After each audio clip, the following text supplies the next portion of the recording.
We're at Threadneedle Street in the city of London, and everywhere I turn there are banks, because the city of London, while it was the geographic center of London and the settlement of the Roman Empire, is known to us today as the financial center of not only London, but of much of the world. Wall Street and the City of London are the two main financial centers of the world. Banks everywhere, and one could say the mother bank just behind me. That is the Bank of England. Really the first central bank in a modern sense in world history.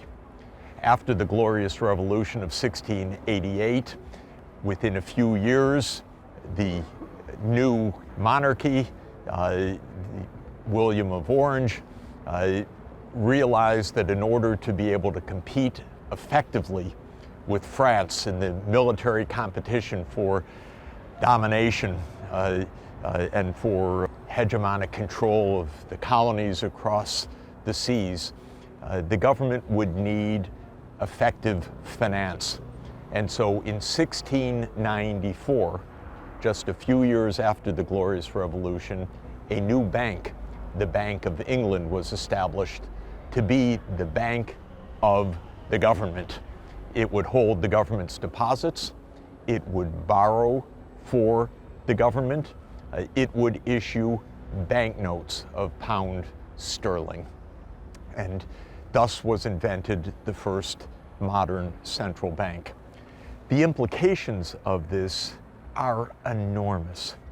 As a great historian, John Brewer, wrote in a very powerful treatise called The Sinews of Power, Britain's rise as the world hegemon, as the first industrialized nation, as the dominant naval power of the world, would not have been possible without the support of finance, because one of Britain's great strengths was that it could finance wars. It could borrow at low cost when necessary during wartime without resorting to wild inflationary finance and without going broke.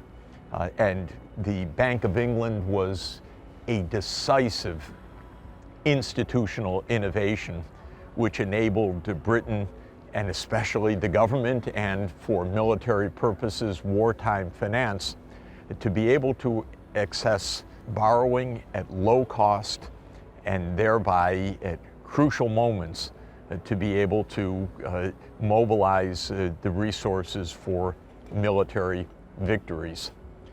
Well, the story of the Bank of England continually was that it led in innovations that changed the whole world of finance globally. Actually, Britain was really the first major power to introduce what became the gold standard. This was actually partly as a result of decisions made by the head of the Mint in 1719, none other than Isaac Newton, who held that position. And Britain went on a gold standard in an age when gold and silver and other metals were the backing of currencies. Britain's choice of the gold standard ended up driving the whole world in the second half of the 19th century to the gold standard. The Bank of England innovated in many ways. Many financial crises came, and the Bank of England eventually learned by the 1860s how to be a lender of last resort to overcome financial panics. And that was another decisive advance in modern finance, one that was often not learned in time. For example, the lessons of being lender of last resort were not properly applied even decades later in the 1930s, thereby making a depression into the Great Depression. of the 1930s. But the Bank of England experimented, learned the process of being lender of last resort. And with the industrial age, with the British Empire, with the world of finance that surrounds me exactly on Threadneedle Street, Britain became the financial center for the entire world.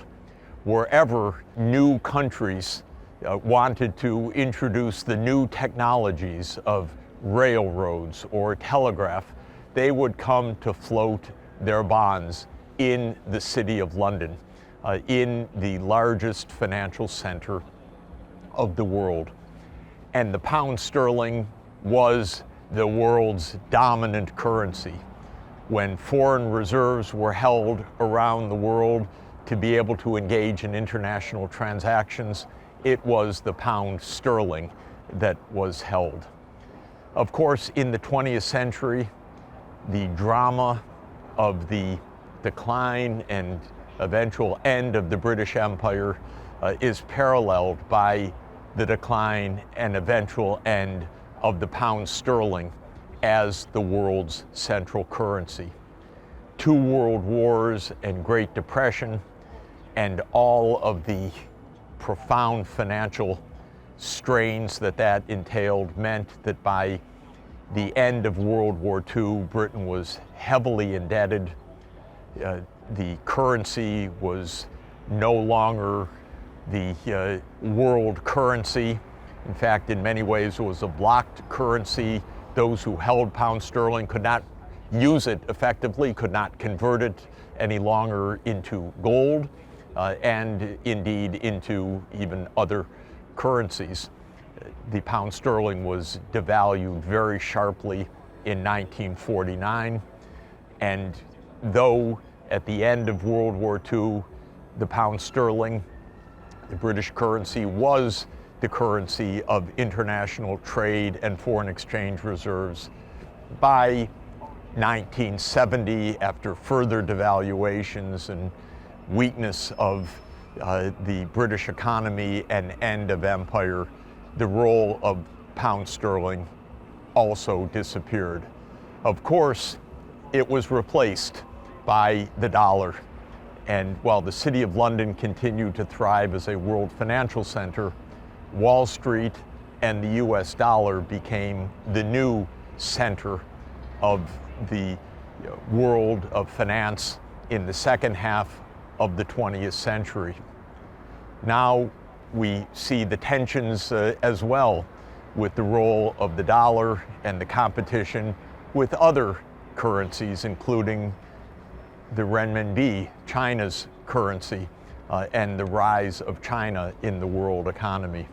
And so what is represented here, the first central bank, already dating back to 1694, introduced a world of modern finance, but a world of modern finance that has now spread around the world, so that major central banks, still the Bank of England, but especially the Federal Reserve, the People's Bank of China, the European Central Bank, now all vie in international markets for their role in global trade and global finance and global exchange. And the dynamics of the world economy continue to be deeply shaped by the worlds of finance and the competition now among the major currencies of our day.